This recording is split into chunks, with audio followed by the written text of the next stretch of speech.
आज हम अपने सिलेबस के पहले टॉपिक मध्यकालीन भारतीय इतिहास के स्रोतों का अवलोकन करेंगे।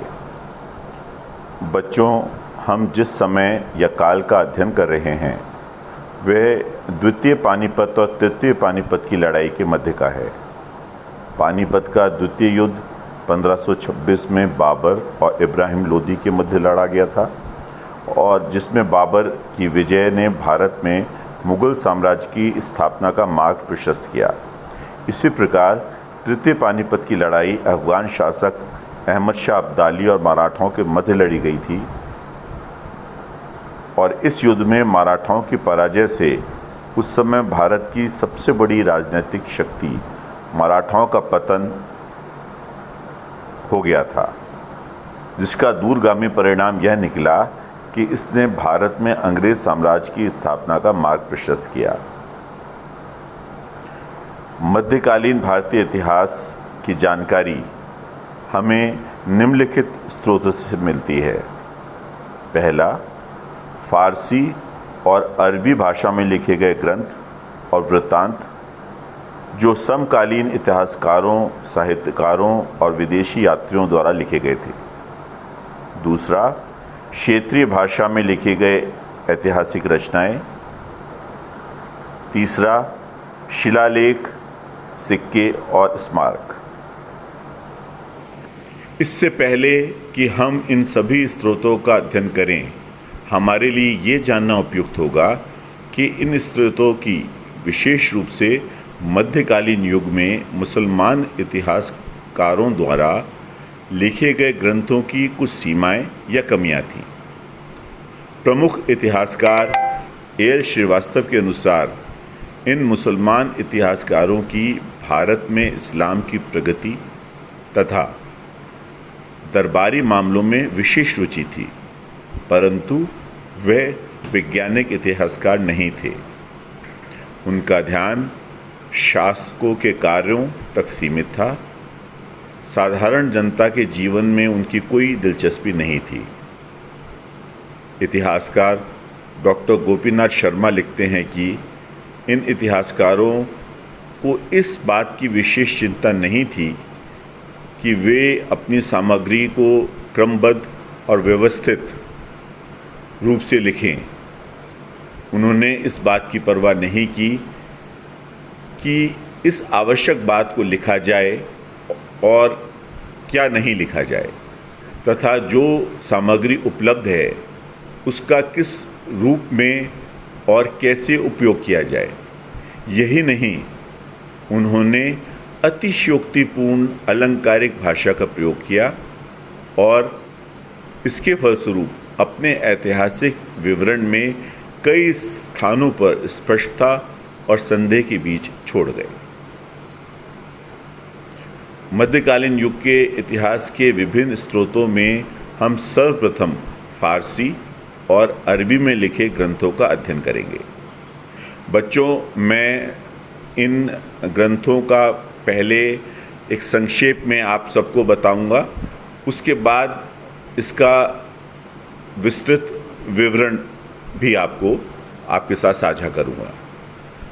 जो सबसे पहला जो ऐतिहासिक ग्रंथ है वो है बाबरनामा या तुज़ुक-ए बाबरी।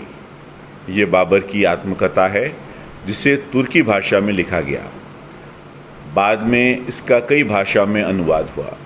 सर्वप्रथम मैडम बेवरीज द्वारा इसका मूल तुर्की भाषा से अंग्रेज़ी भाषा में अनुवाद किया गया। अब्दुल रहीम खाना ने 1598 से 90 ईस्वी के बीच इसका फ़ारसी भाषा में अनुवाद किया। इसका उर्दू अनुवाद मिर्ज़ा नसरुद्दीन हैदर ने 1924 में प्रकाशित किया। दूसरा ग्रंथ है तारीख़-ए-रशीदी। इसकी रचना मिर्ज़ा मोहम्मद हैदर ने फ़ारसी भाषा में की थी। इसमें उसने बाबर और हुमायूं के समय की घटनाओं का वर्णन किया। तारीख़-ए-रशीदी को दो भागों में लिखा गया।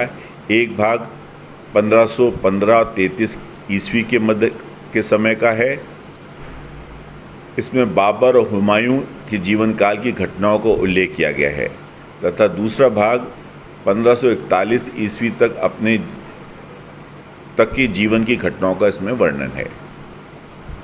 हुमायूं नामा, इसकी रचना बाबर की पुत्री गुलबदन बेगम ने की थी। इस ग्रंथ में हुमायूं के जीवन की सफलताओं, विजय, पराजय और कठिनाइयों का वर्णन किया गया। तज़किरात उल वाक़ियात, इसकी रचना जौहर आफ्ताबची ने अकबर के आदेश पर फ़ारसी भाषा में की थी। जौहर आफ्ताबची वर्षों तक हुमायूं की सेवा में रहा। इस कारण हुमायूं के विषय में जानने के लिए ये ग्रंथ प्रमाणिक माना जाता है। तारीख़े दौलते शेरशाही, इसकी रचना हसन अली ख़ान ने फ़ारसी भाषा में की। इससे शेरशाह के व्यक्तित्व, जीवन और शासन प्रशासन आदि के बारे में जानकारी प्राप्त होती है। इसी प्रकार शेरशाह के समय को समझने जानने के लिए एक और ऐतिहासिक ग्रंथ है, वो है तारीख़े शेरशाही। इसकी रचना अब्बास खान सरवानी ने अकबर के आदेश पर करी। ये फ़ारसी में लिखा गया। इससे शेरशाह के व्यक्तित्व, जीवन और प्रशासन आदि के बारे में हमें जानकारी मिलती है। जो अगला ऐतिहासिक ग्रंथ है वो है वाक़ियात मुश्ताकी। इसकी रचना शेख रज़ाक़ुल्लाह मुश्ताकी द्वारा फ़ारसी में की गई।